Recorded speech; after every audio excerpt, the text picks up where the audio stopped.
He dragged the window across the projector screen like a magician about to saw a woman in half. "Watch this." He grinned, his voice greased with arrogance. "Legacy code is holding us back." Then he hit delete, just like that. 2,000 lines I'd written, painstakingly modular, resilient, ugly as hell, and twice as stubborn, were gone in one flashy keystroke while 45 engineers clapped like trained seals. My name wasn't on the file anymore, but that code was mine. It got us through Black Friday logins, tax season spikes, a data center fire that almost took out half the West Coast session traffic. And now it was a punchline. I didn't flinch. Didn't blink, just reached into my jacket, pulled out my phone, and answered the call I'd been dodging all week.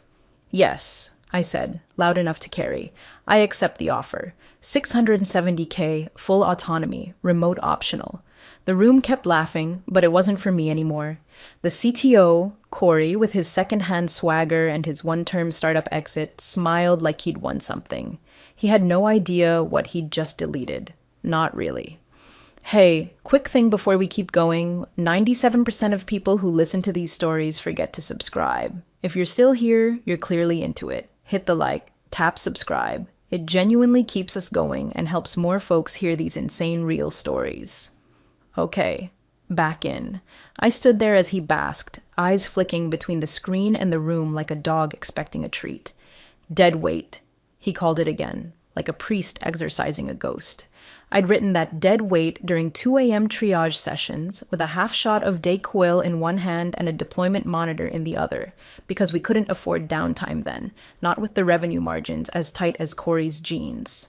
But to him, all that mattered was the optics. Flashy dashboard, clean slate. My team, my stack, he'd told the board a month ago, and now it was his mess. I walked out without the theatrics. No slammed laptop, no speeches. Just a quiet click of the badge reader and the soft thud of my office plant against my hip as I carried it down the hallway like a widow with flowers. People pretended not to notice. One guy, Ryan from API, gave me that look you give someone whose dog just got put down. Sympathy with a side of silence.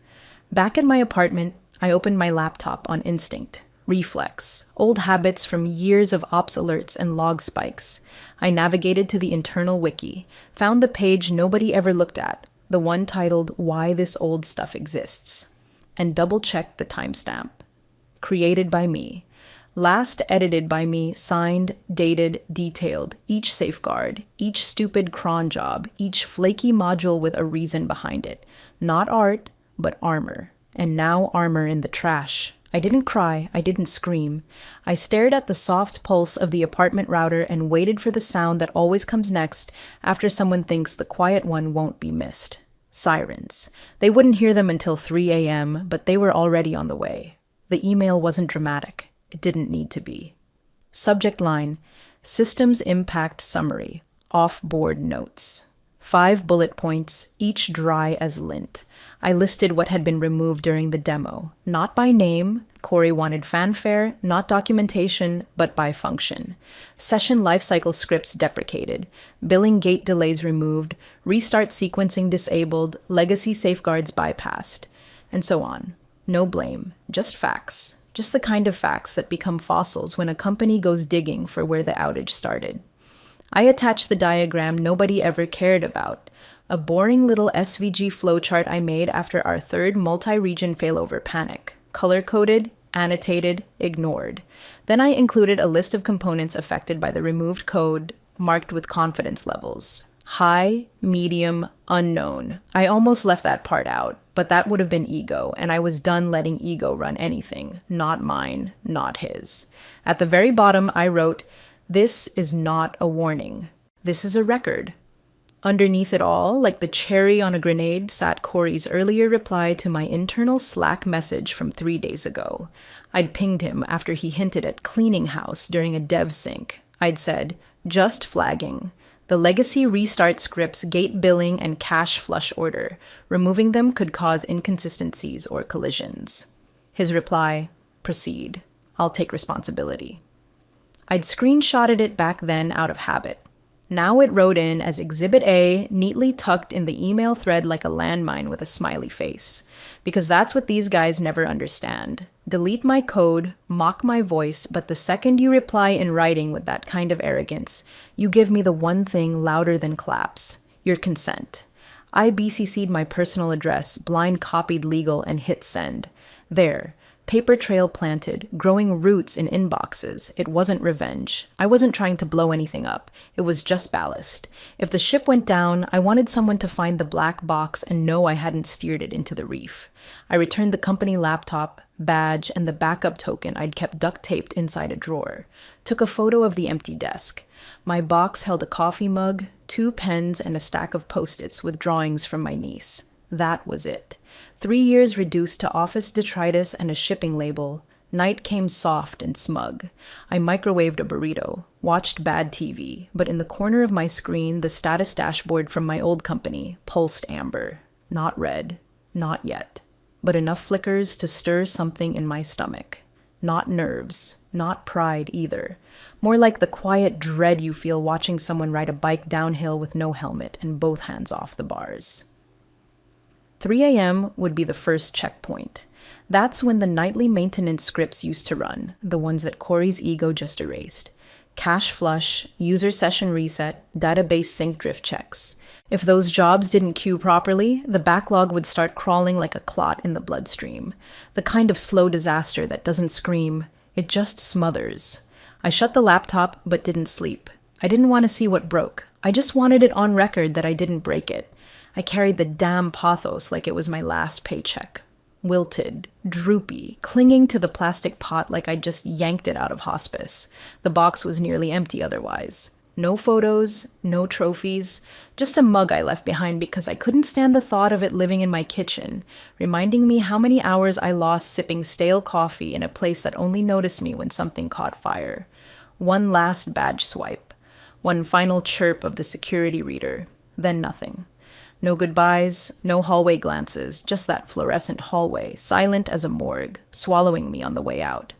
Back home, I tossed the plant in the sink and cracked a beer I didn't want. The couch was colder than usual. My inbox was quiet. HR had already scrubbed me from the Slack workspace. I'd been erased with the same keystroke Corey used to wipe my code, except his left behind a crater. Mine just left dust. Out of muscle memory more than concern, I flipped open my personal laptop and typed in the public-facing status dashboard URL. I didn't even think about it. Just muscle. Like checking a stove you already know you turned off. Everything looked green. Latency was slightly elevated on the EU cluster, but nothing screaming. Not yet. Still, I watched. Because you don't live in that job for 3 years without learning to smell smoke before there's flame. At 12:42 a.m., I saw the first ripple. Retry spikes. Minor. Just over the threshold. Barely noticeable unless you've sat through 4 a.m. outage calls where someone swears it's a false alarm right before the whole system eats its own tail. Login retries were creeping, like a leak behind drywall. And the worst part? No alerts, no public incident notice.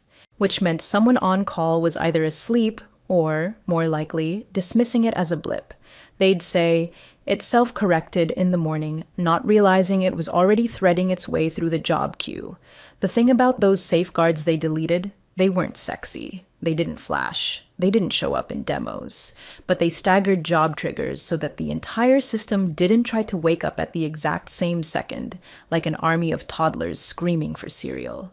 Corey called that legacy lag. I called it physics. Systems need breathers. But to him, staggered triggers were just inefficiency, redundant. He wanted lean, clean, fast. He was about to get it. I didn't ping anyone, not yet. It wasn't my system anymore. But I stared at that latency graph like it owed me an apology. I could see where it was headed. A tight corner taken too fast. A snake swallowing itself. Whatever metaphor helped them sleep at night, it didn't change the math. The old code wasn't pretty, but it braked when the new stuff wanted to floor it. I closed the lid, leaned back, listened to the hum of my fridge filling the silence like a soundtrack to a car crash I wasn't allowed to stop. I wasn't mad anymore, just detached, hollow. Not because I'd lost the job, I'd replaced that. Not because they humiliated me, my phone was still ringing with recruiter calls. No, the hollowness came from watching good people, smart, tired, loyal engineers get dragged behind a CTO chasing applause. Somewhere in that building, someone was sipping coffee and pretending nothing was wrong.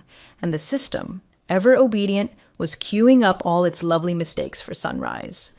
At 1:18 a.m., I got the first Slack screenshot. No subject, no message, just a JPG from one of the junior engineers I used to mentor, sent from her personal email with nothing but a nervous emoji in the body. The thread read like every slow-motion disaster I'd ever lived through. Noticed some minor flake during the session restart jobs, someone had posted. Working as expected otherwise, low priority. A few thumbs up followed. One manager added, normal for week of deploy, just eyes on for now. That was code, not system code, engineer code.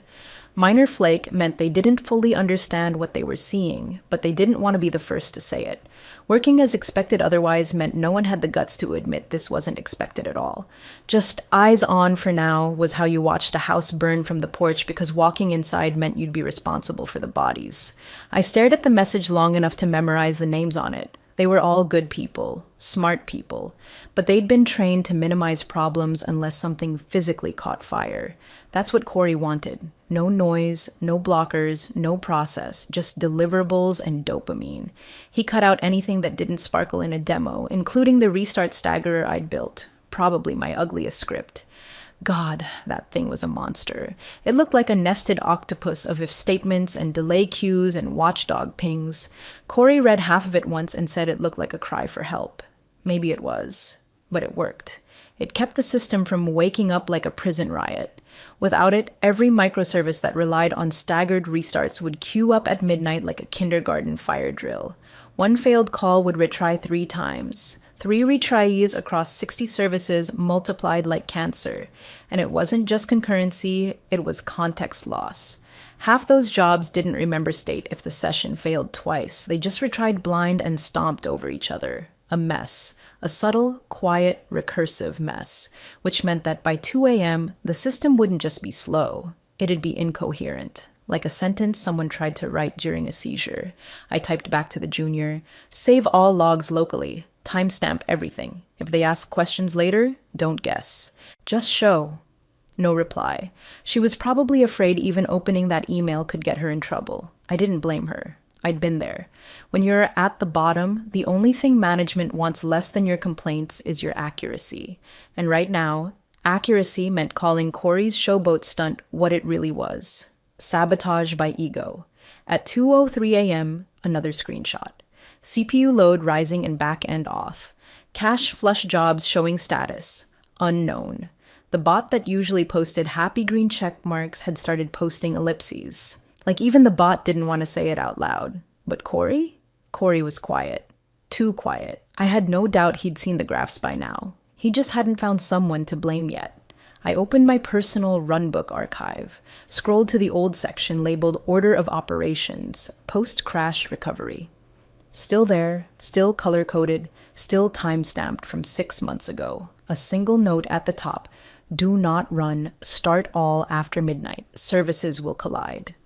They deleted that script, live, on a projector, for applause. Now the collisions were happening in silence, and sunrise was still hours away.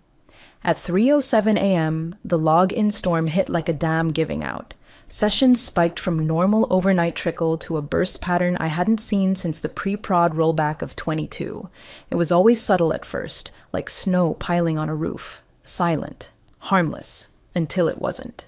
The retries were stacking. 5, then 9, then exponential jumps across regional nodes. Each failed auth spawned 3 more, and since the stagger script was gone, they all screamed at once. By 3:18, billing froze. Not a delay, a full-on hang. In-app payments stalled mid-confirmation. Customers tapped submit and got spinning wheels. Behind the scenes, transaction packets stacked in limbo, half-written, half-synced, locked with no rollback path. Some were duplicated, others vanished. I recognized the pattern and felt my chest tighten. Not because I was on the hook, but because I'd seen this exact meltdown years ago. That's why I built the gate in the first place. At 4:02, the dashboard turned gray. Not red, gray. That was always the worst.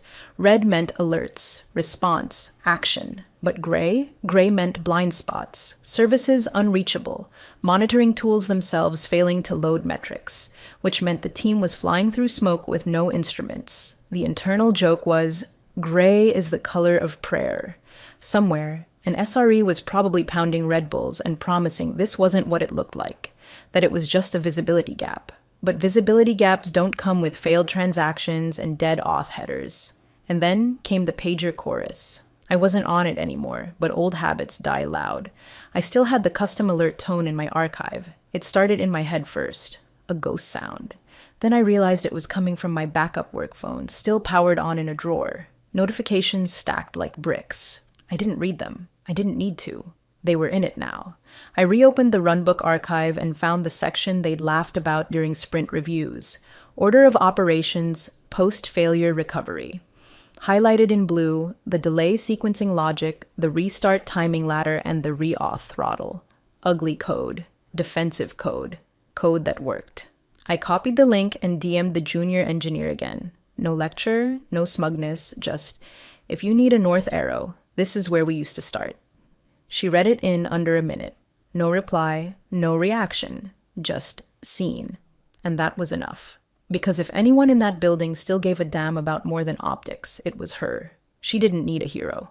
She needed a breadcrumb trail out of the forest Corey set on fire.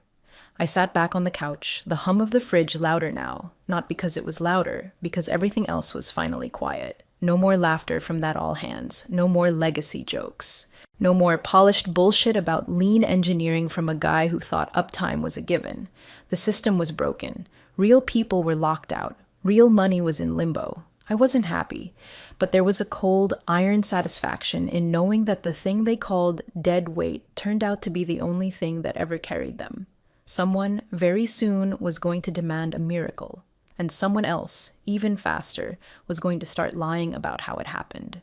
But I had the receipts, the logs, the emails, the clip, and the silence was finally starting to feel like proof. At 6:14 a.m., the first lie hit the Slack channel like a wet cough in a chapel. Corey, no doubt pale, sweaty, trying to salvage the suit he slept in, posted a message in Your Engineering Ops that read, Initial assessment. Legacy code may have introduced booby traps that triggered cascading failures during routine maintenance. Root cause analysis in progress. All hands on triage. Booby traps. That was the word he picked.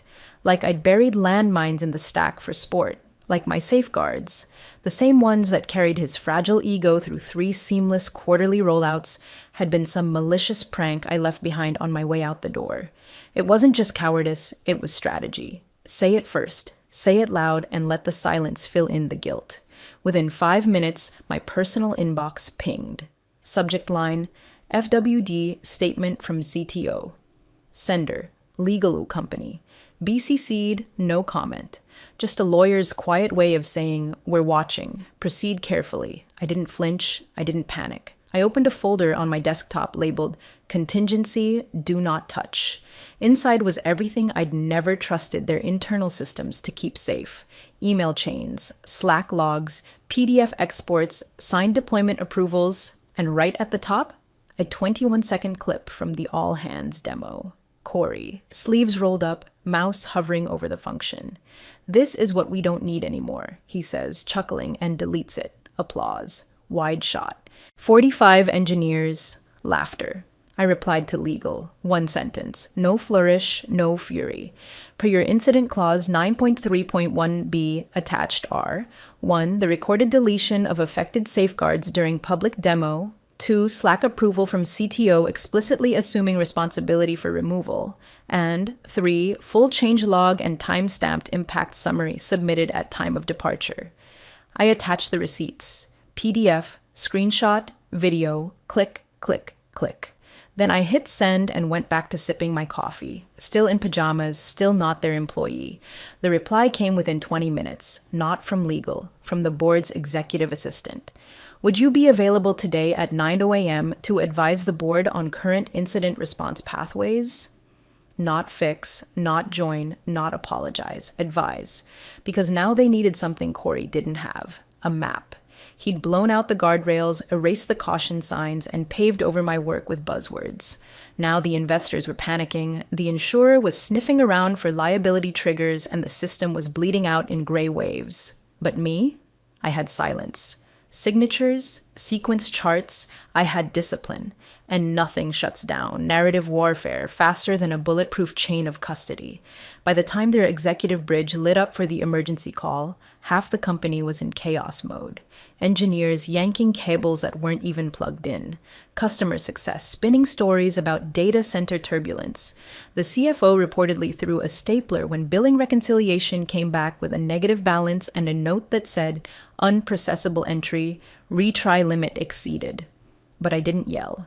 Didn't gloat. I showed up on the bridge call with my camera off and my archive open. When they asked what happened, I walked them through the facts. What was removed, why it mattered, when I flagged it, who approved it, one page at a time. The CTO tried to interrupt twice, but someone muted him. Someone. I didn't ask who. The insurer's rep finally spoke. We'll need documentation of approved change control prior to safeguard removal, per your policy. Silence. I said, check the forwarded email, attachment labeled CTO override PDF. Click. Pause. Confirmed. And just like that, the booby trap story died in its crib. No more smoke, just mirrors, breaking. They called it a recovery bridge, but it felt more like a confession booth with too many witnesses and no priest. 9 people on video, 12 off. CEO with his jaw locked. Legal with her mic muted, Corey blinking like a man learning to breathe through his skin. Me, camera off, voice clear, archive open. I wasn't there to save anything. I was there to draw the map out of hell for the people still stuck in it.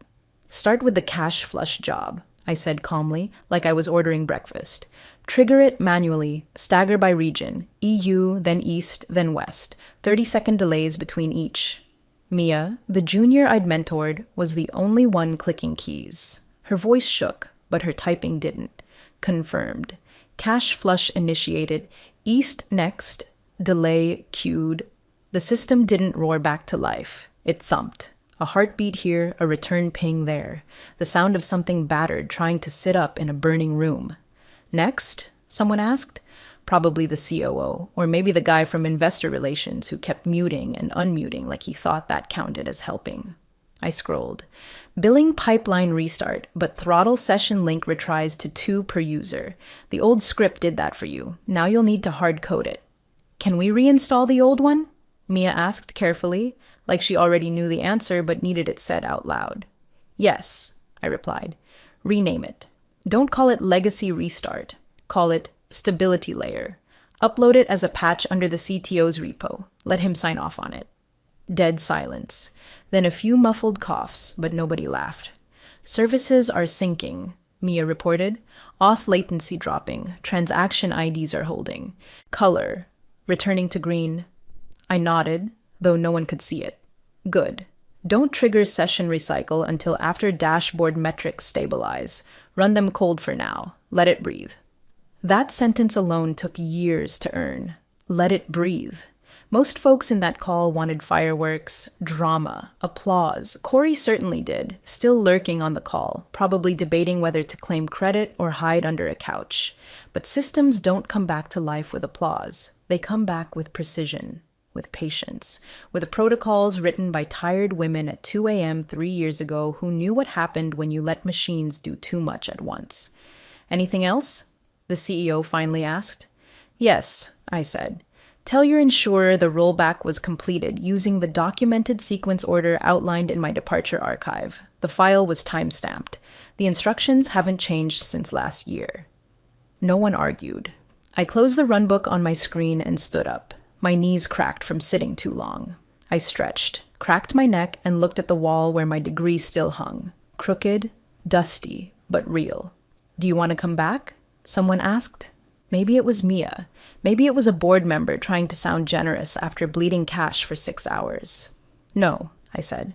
I'm already somewhere better.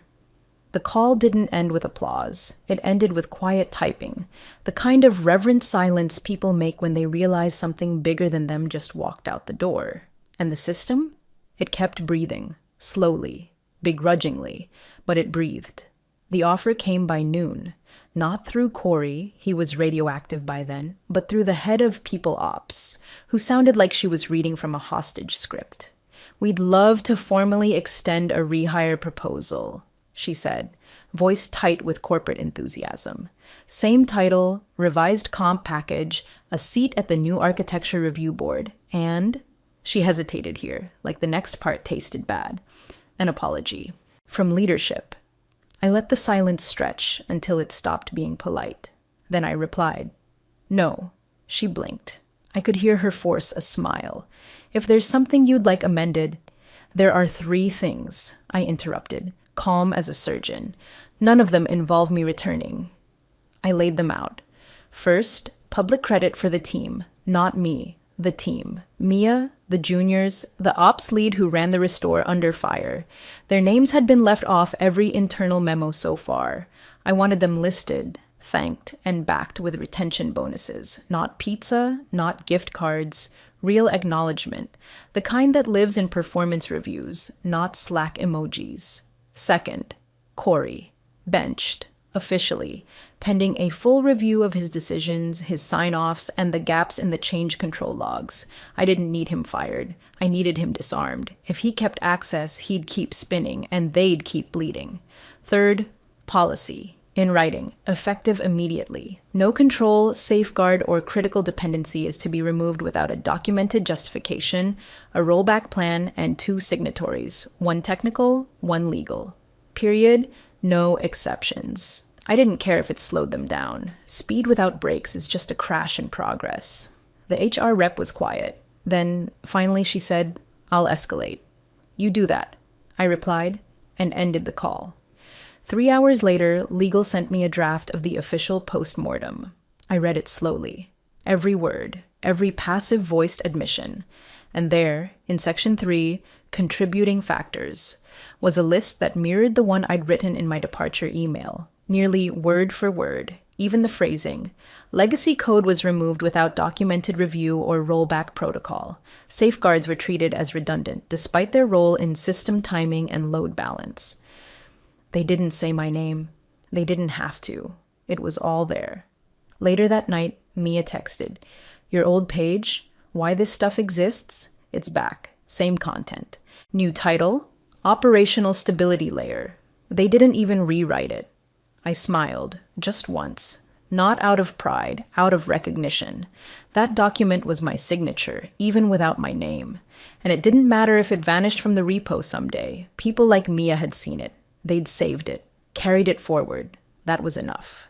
The insurer's final question was pending now. Who had authorized the deletion of the legacy controls? There'd only be one name next to approved removal, and it wouldn't be mine. They didn't need me in the room anymore. I'd already rearranged the furniture. The boardroom was full, but no one spoke. Phones silenced, eyes narrowed, tension coiled like a power line in a thunderstorm. Investors dialed in from cities where their mornings had started with financial alerts and media whispers.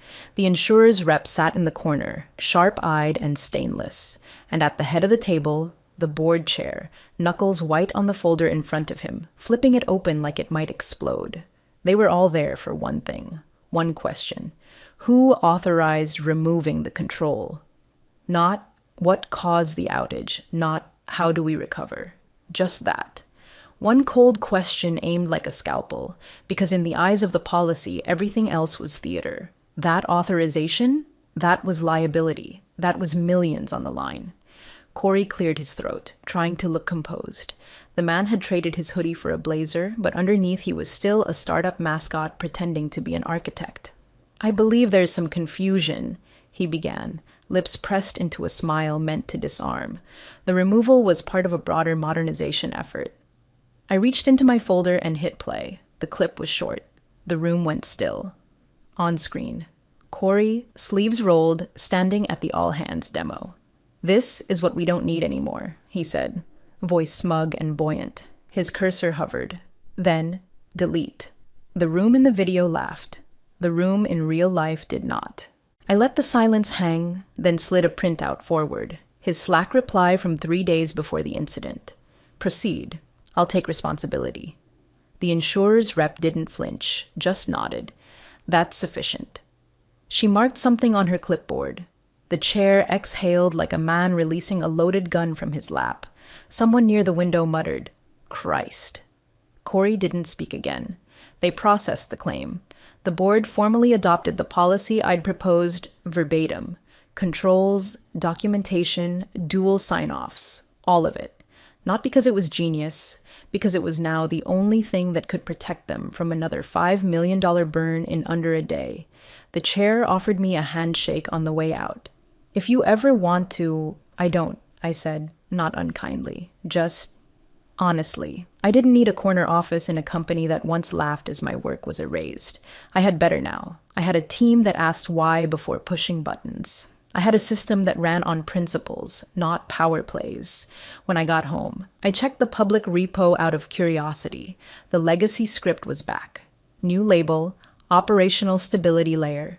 Same delay sequence, same timestamp logic, same conditional loops that used to make people roll their eyes.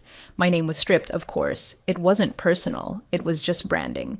Legacy had become stability. I could live with that. On my desk sat the new badge from the company that had hired me before the smoke even cleared. Better title. Better mandate, not more applause. Just more clarity. Mia messaged me an hour later. "You were right. They renamed it, but it's still yours." I wrote back, "Doesn't have to be mine, just has to work." And that was it. Next morning, before logging in to my new team's onboarding call, I texted Mia one last thing. Legacy isn't old code. It's the reason we still have a company by morning. Then I closed the laptop. No applause, no vengeance, just quiet, just done.